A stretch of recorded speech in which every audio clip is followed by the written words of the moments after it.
Увага! Субсидії масово перевіряють і скасовують. Нові правила вже діють і під загрозою навіть пенсіонери з мінімальною пенсією. Тисячі українців вже втратили субсидію через перше – помилки в декларації, друге – борг понад 340 гривень, третє – автоматичну перевірку ПФУ та Мінфіну, четверте – якщо є розбіжності в реєстрах, перебування за кордоном або зайве майно, яке невчасно було оновлені на них дані. Тому в цьому відео ви дізнаєтеся, чому Кабмін змінив правила субсидій, як працює нова цифрова система пенсійного фонду, 8 головних причин, чому вам можуть відмовити, і як не втратити виплати через одну помилку. Що робити, якщо субсидію вже забрали, будете знати, і як отримати безоплатну правову допомогу. Якщо ваша пенсія менша за 4722 гривні, це відео обов'язково вам до перегляду. Отож, шокуючи нові правила субсидій, хто під загрозою вже сьогодні. Це важливо. Якщо ви отримуєте субсидію або лише плануєте її оформити, ви повинні знати це до кінця. Нові правила вже діють. І під загрозою навіть пенсіонери з мінімальною пенсією, як я вже і говорив раніше. Тисячі українців вже втратили життєво важливі виплати. Не думайте, що це жарти. Не тому, що вони багаті, не тому, що вони були шахраями, всі ці люди, а тому, що нова автоматична система побачила просто помилку.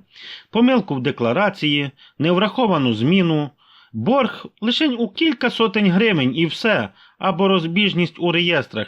І цього виявилося достатньо, щоб субсидію просто забрали. Сьогодні ми детально, спокійно і по пунктах розберемо, чому так Кабмін різко змінив правила і як працює нова система. Чому тема субсидій знову стала такою гострою? Субсидія – це не подарунок. Це ваше право, якщо доходів не вистачає на оплату комунальних послуг. Але сьогодні держава перейшла від людського фактору до жорстокої автоматизації.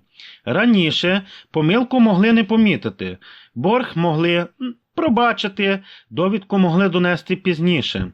Але тепер усе перевіряється автоматично. Дані звіряються щомісяця, рішення ухвалює система, а не людина. І система не пояснює, не співчуває і не чекає.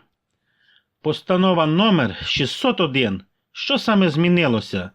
13 червня 2023 року, повернемося назад, Кабмін ще ухвалив постанову номер 601.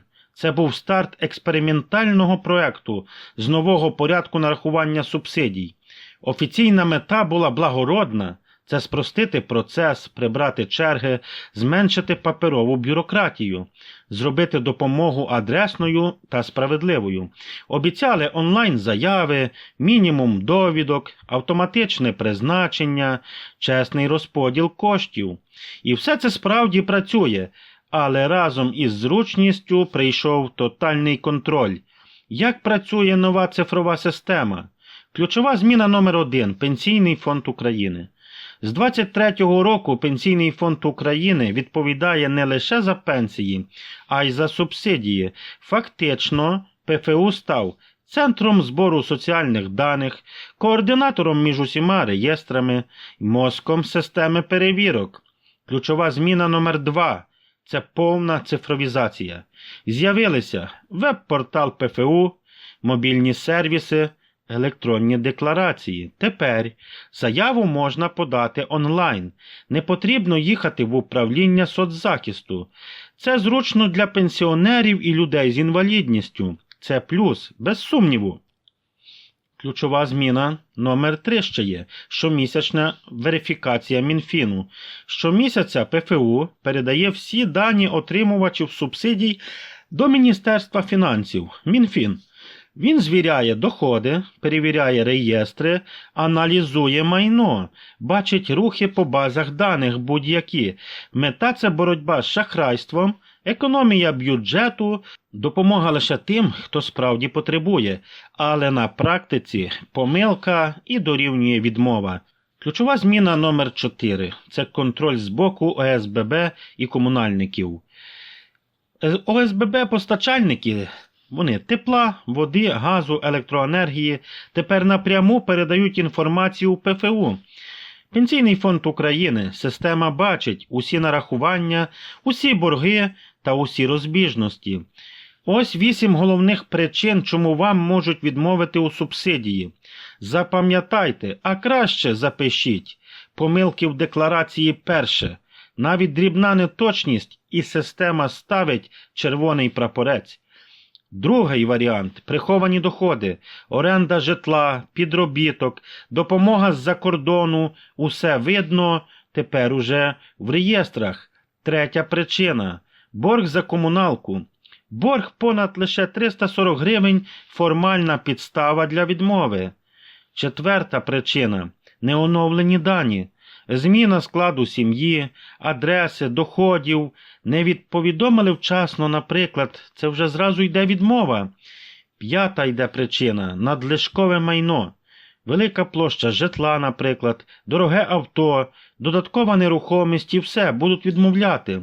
Шоста причина – фактичне проживання не за реєстрацією. Без довідки ВПО – це вже проблема зразу. Просто без внутрішньо переміщеної особи немає довідки, відмова зразу. Сьома причина – перебування за кордоном понад 60 днів. Без поважної причини. Субсидію також зразу знімають. Запам'ятайте, тільки 60 днів. І восьма причина – це недостовірна інформація. Навіть ненавмисна помилка, і система блокує зразу виплати. Тож як захистити свої права? Запам'ятайте тут головне. Система не є безпомилкова. Якщо вам відмовили без пояснень, треба зразу щось робити. Субсидію різко зменшили, наприклад, або ви впевнені, що маєте право, тоді ви маєте на це право, на безоплатну правову допомогу. Якщо вам зсередини щось підказує, що є на вашій стороні, буде перемога, звертайтеся. Юристи допоможуть скласти скаргу, підготують звернення, за потреби представлятимуть вас у суді. І це безкоштовно вам. Так повинно бути. Безоплатний довідник пільг для пенсіонерів. Для людей поважного віку створено спеціальний довідник, які пільги вам належать, як їх оформити, куди звертатися у разі відмови. Це важливо, бо правила змінюються постійно. Дозвольте нагадати вам, безоплатний довідник пільг для пенсіонерів. Скачайте собі його з інтернету або просто придбайте. Вони є у продажі як онлайн, так офлайн. Це ви повинні мати під рукою завжди. Якщо ваша пенсія менша за 4722 гривні станом на 2024 рік, якщо дохід менший за 2 мінімальні зарплати, тоді ви маєте право на субсидію і правову допомогу. Не мовчіть, не бійтеся, користуйтеся своїми правами. А наостанок я вам хочу сказати, вступили нові правила, це прозорість, але й нова відповідальність. Знання – ваш головний захист. Помилка – це буде ваш головний ризик. Перевіряйте дані, слідкуйте за боргами.